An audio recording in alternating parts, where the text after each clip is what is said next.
হাইয়া আলাল ফালাহ, কল্যাণের প্রতি এগিয়ে যাওয়ার সেই আহ্বানের মুকাব্বির হয়ে আপনার বান্দারা হুজুর গাউসুল আজম মাইজভান্ডারের মহান দাওয়াত, তরিকতের দাওয়াত, ইসলামের দাওয়াত, মজহব মিল্লাতের দাওয়াত, কল্যাণের দাওয়াত,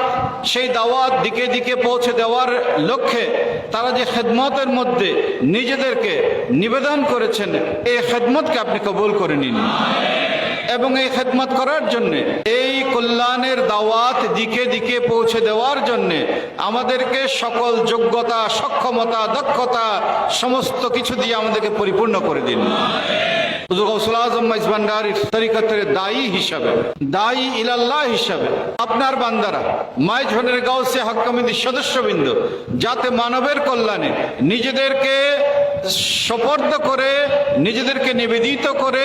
দেশ জাতির কল্যাণে যাতে ব্যাপক বৃহত্তর খেদমতের আঞ্জাম দিতে পারে,